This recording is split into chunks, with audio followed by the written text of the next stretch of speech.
Selling your property to relocate abroad is not a bad thing if you go with the right mindset, if you go prepared, if you go the right way.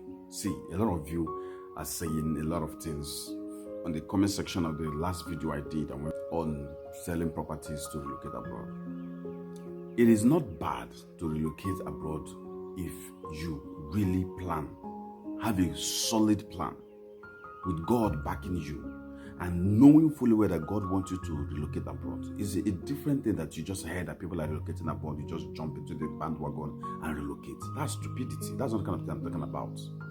I'm talking about a case where you know that you have calculated things, you have prayed, and God has told you that, come, Nigeria is no longer for you. It can't work for you. You need to move abroad to continue your success or the success of your children. I'm just talking about the fact that there are a lot of people who are criticizing, laughing at people who are selling their properties and relocating abroad. And I said, if you are laughing at them, you might regret it in life because they might be wiser. Because what you are not seeing today, they have seen it. And they feel that every success requires a sacrifice. And the sacrifice is to sell their properties and move.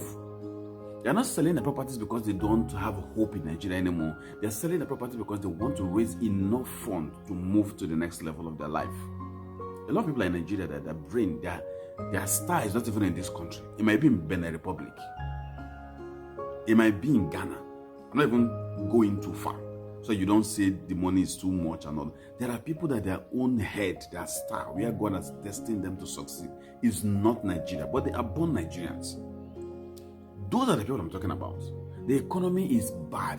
You're talking about the fact that, okay, if you have enough money, 15 million naira, where will you waste it to go and start relocating abroad and blah, blah, blah. Maybe you find yourself homeless and all that. Bro, with 200 million naira in Nigeria, with your Land Cruiser, with your G-Wagon, you are going to scatter that car with potholes. You could be kidnapped.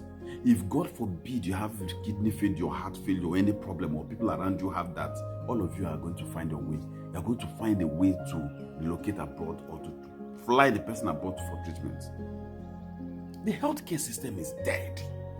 It's bad. Okay, let me not be too gloomy. It's bad.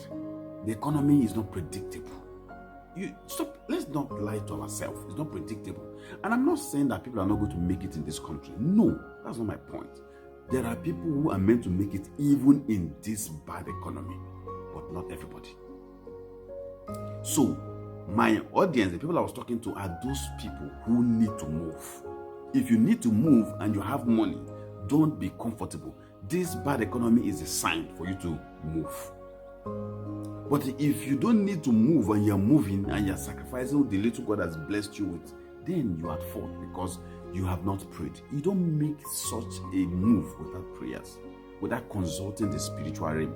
I don't know which one you believe in, but I believe in Jesus Christ. So if you do, you pray so hard to get the will of God about your next move. And once you get it, don't bother. Don't even care what people are saying.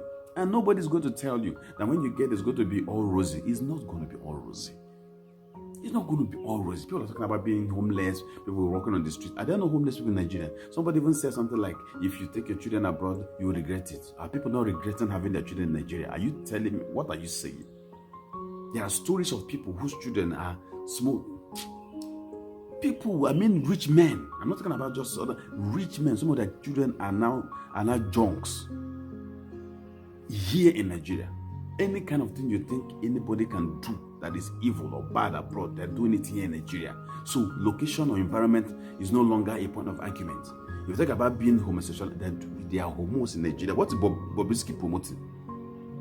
So these things are everywhere now because we're in the internet age. Everything is now, you can be anything at anywhere now. But what we're saying is that if your God says that you need to move, and this economic hardship is the sign you have, my brother, jump ship. You're not committing sin and you're not going to die. You will succeed. There are people, as much as there are people that you people are saying that people are suffering, there are a lot of people I know that are making this. In fact, I know somebody who just went to UK within a year. What he's doing in Nigeria, he couldn't do it what he's doing in Nigeria from UK now, he couldn't do it Most of the time he was in Nigeria. And I'm not talking about a young boy. I'm talking about somebody of over 45. He moved with his family. He moved right. He moved right. That's the key. You don't have a skill. You have nothing to offer. You just jump to a new country. How? And you think you just get there that day, you become a big boy. Bro, we lie to ourselves too much for this country. Even in this country, if you go to school, graduate and come out, you're not sure of any job. What are we saying? You're not sure of any job. So if you're not sure here and you're not sure there, where should you go better? Do you know where you can have more opportunities, where there are more opportunities, where no matter anyhow you could get something. Bro, for here, if you go to school, you know that one. That if you go to school and you graduate and you're from, in fact, even if you're living from anyhow, if you don't get a job, you might not be able to go and start doing gateman job here, but you can do it abroad proudly, and nobody would say, because there's dignity of labor. And that gateman will change the foundation of your generation.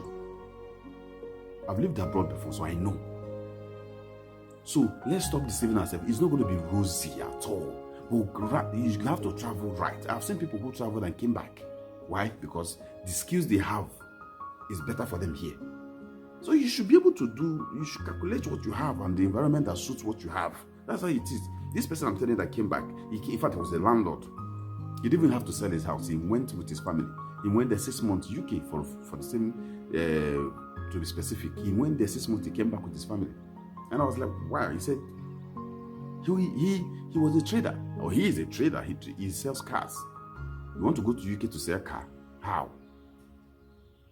As a Nigerian, you go long before you get to that point. So that's what I'm talking about. But there are people who are plumbers. Let me not even go too much. Medical doctors, nurses, plumbers. These people, they're looking for you abroad.